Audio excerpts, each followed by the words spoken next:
Hi everyone, welcome back to my channel. I hope you're all doing well. In today's video, we're starting off by making a spread for my movie journal. I recently watched Under the Tuscan Sun, which is an old 2000s movie. I thought it was more like a rom-com, but I was actually pleasantly surprised to see that it was more like, if you could take like a women's fiction book and turn it into a movie, it was more like that. And also the movie is based on a memoir, which I thought was interesting because it doesn't sound like the movie was like the memoir at all, but I don't know. I've been wanting to watch this for a while. It's just like one of those movies that I've never gotten to. I love a Y2K rom-com, as you know, and I was just like, why have I never watched this? And also I've been wanting to see it because my best friend is going to Italy soon, which is crazy. She's never been out of the country. I've never been out of the country. And I just feel like I've seen every other movie about Italy, like the Lizzie McGuire movie, Love. I've seen Luca. What other movies are set? Oh, what's that one, Letters to Juliet? Like, I feel like I've seen all other movies set in Italy, but I don't know. I actually, not to lie, because I literally made a list of movies that are set in Italy that I haven't seen. Also, something I was just kind of like,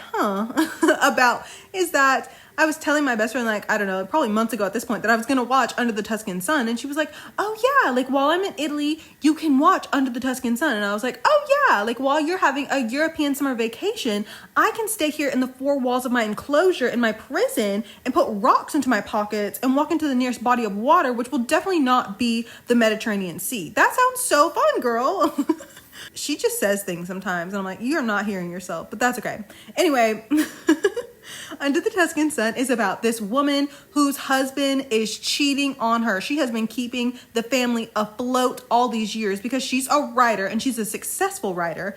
And all of a sudden her nasty husband wants to cheat on her. And it's not enough that he's cheating on her. He's cheating on her with a younger woman who is now pregnant. And also he wants their house. So essentially Diane Lane's character has nothing. She literally has nothing. And then one day her best friend, who's played by Sandra Oh, is like, hey, so me and my wife, we're expecting a baby. I'm pregnant. And so we were going to go on this vacation, but we can't go anymore. Here's a ticket to Italy. Like, you go. And it's so funny because the trip that they were going on, it was like a little group tour sort of thing. I don't know, but it was called Gay and Away. And they all got these like little hats that said Gay and Away. So there's just a scene of Diane Lane. I think her character's name is Francesca, but they call her Frances. I feel like everyone calls her a different name. But yeah, I think her name's Frances. But there's just like a scene of her on this bus, on this tour bus with all these other people. And she just has her little Gay and Away hat on.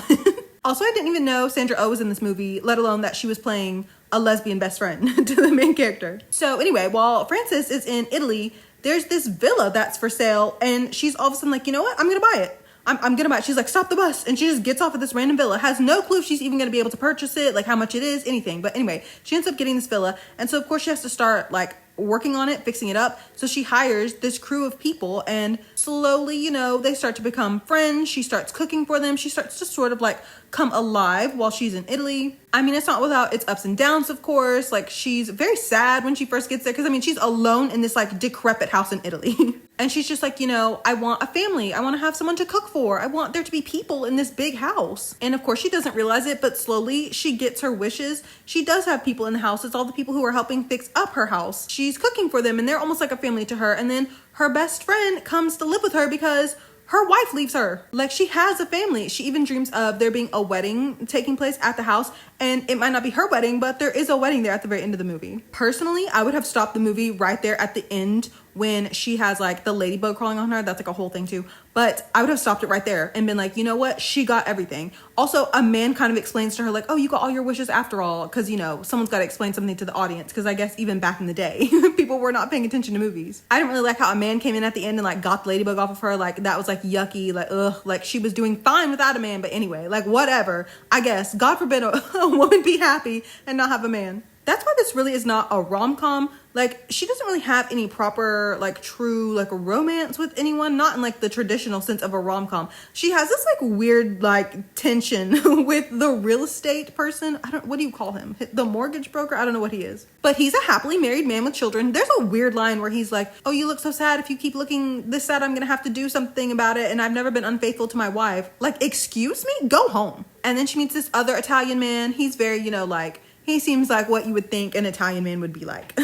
And Frances even tells him that. So she has these like ups and downs in love. But yeah, that's why I was kind of hoping that like at the end there would not be some other man that would come in. But this movie did come out in like, I don't know, 2003 or something. So what can you do? But I definitely enjoyed my time watching it. I took a screenshot of quite literally every single outfit that Diane Lane's character wore. Oh, and also for this spread, I absolutely love those memos I found. First of all, they're very like vacation-y, but also to me, they're so 2000s. Like they look like something that would have been like purchased from like a little boutique, or like they look like something that would have been in the kitchen drawer that my grandma would have gotten for like sending money to like St. Jude's or something. I'm glad I watched this movie though, because it kind of has been on my to be watch list for a while.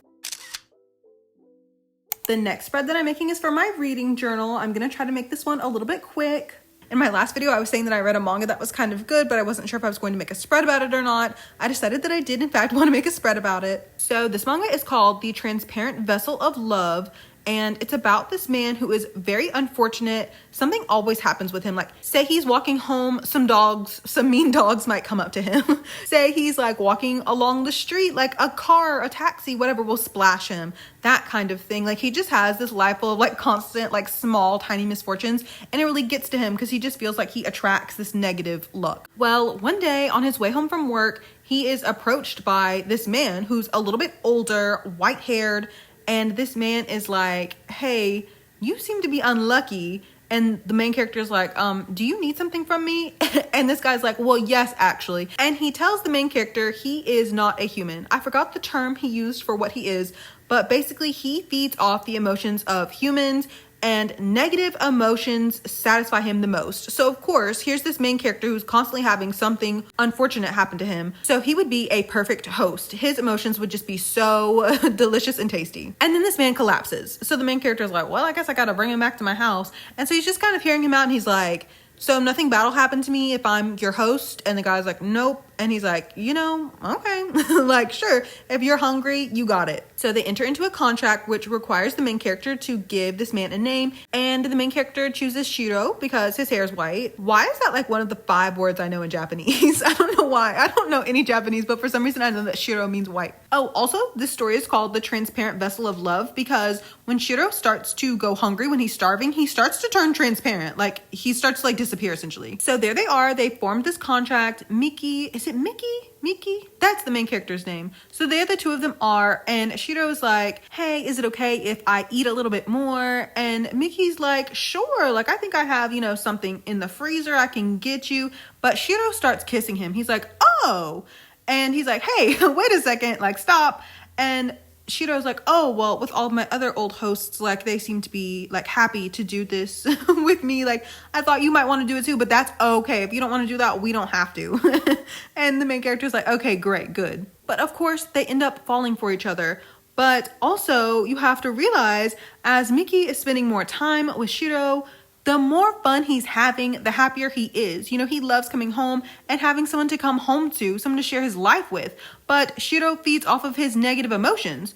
And so if he doesn't have any of these negative, unfortunate emotions anymore, then that means Shiro is starving. And if he's starving, of course, he's going to disappear. He's going to, you know, essentially die. I thought it was a very solid story. It was good. It's not my favorite ever story. I might even forget that I read it, but I thought it was good. I thought it was a really interesting premise though. And also I read something else by this manga a long time ago, like years ago. And it was about like someone in a Grim Reaper. And I did not like that story at all. I actually might not have even finished the manga. Sorry that this was a bit fast, but that's because there are going to be 3 spreads in today's video. The last spread that I'm making today is also for my reading journal, and it's also a BL manga that I read called Danky Night. What a random title, Danky Night. And also it's explained like way at the end of the manga, but anyway, so this is about these 2 men. It's sort of enemies to lovers, but also they're former coworkers. And it's definitely like enemies to lovers because it's not like they were rivals at work. A lot of coworker stories are rivals to lovers, but no, like they just kind of like hated each other a little bit. But also the main character tells the male lead like he respected him. Even if he hated him, he respected him. So the main character, I don't think they ever say his first name. I think they just call him Umesawa the whole time. So anyway, the main character, Umesawa, he has been out drinking with a coworker. And while he was out with this coworker, he started talking about their former coworker, this man named, I don't know if his name is Hayes or if it's Haze. Like it's spelled like Hayes, but it could be pronounced differently. I don't know. But they're talking about him. And when they start talking about him, he just starts drinking more and more. He clearly has some intense feelings about this former coworker. And he's like, you know what? 1 more bar and then I'm going to go home. And so he goes into this other bar.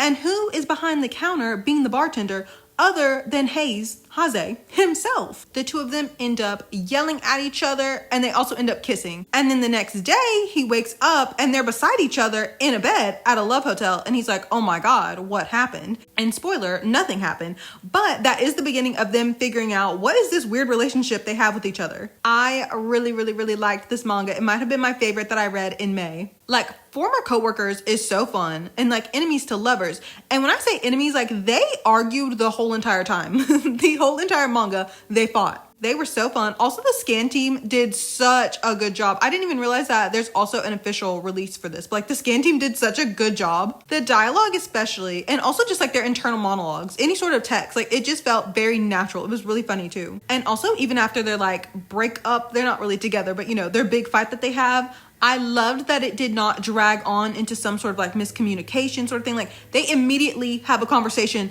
after that happens. And also the art, the characters were so beautifully drawn. Outside of like Masterpiece, these were probably my favorite character designs that I've read so far this year. I really like this manga. There's just not that much more to say about it other than what I've said. It's enemies to lovers between former coworkers, and they argue the whole time. They have such a good dynamic between them. Their back and forth is very funny. The explicit scenes were also done really well. The male lead was very kind and gentle, actually. I can't imagine anyone not liking this. I think I saw it on Twitter, maybe like last month or something. I think someone had like shared some panels of them fighting, yelling at each other and then kissing. I hope this actually does get licensed to be printed physically one day because I think a lot of people really like this story. But now that I'm finished with this spread, we can go put all the spreads that I made today into my digital journals.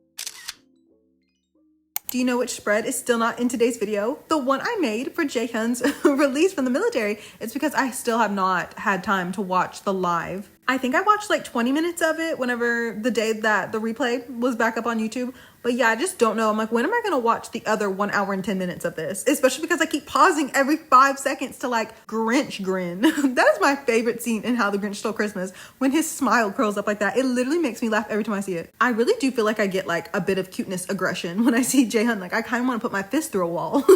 Oh, also speaking of K-pop, CIX disbanded. I'm sick. I'm literally sick to my stomach. I can believe it because I hate C9 as a company, but like I'm sick. Not only did they disband, but Yoonhee went into the military. Yoonhee's my bias. And then also Sunghoon said he just like doesn't want to be an idol anymore, which, you know, I respect it. I can understand that completely as well. But I'm just like, what? A lot of people don't know this, but Sunghoon was the Baekhyun of his generation, fourth generation K-pop. And so then the fact that their last comeback was Wonder You is like so funny, like low-key, like they left on such a sexy note. It's not even sad. I'm actually in the process of making a spread about all of the like personal 9/11s that I've been experiencing lately. So that spread might be in the next video or maybe the one after that. Oh, also I did something kind of crazy that I have to tell you all about. Next video. Anyway, thank you so much for watching today's video. Everything I used in today's spreads will be in my Pinterest board. The link to that is in the description box, along with the links to all of my other social media accounts, as well as the links to all of the Google Drive folders for all of my journal deco kits. If you have any questions, please let me know and I'll do my best to answer them. May is almost over. I can't believe it, but I do hope that your month finishes up well. And I'll see you in the next one. Bye, everyone.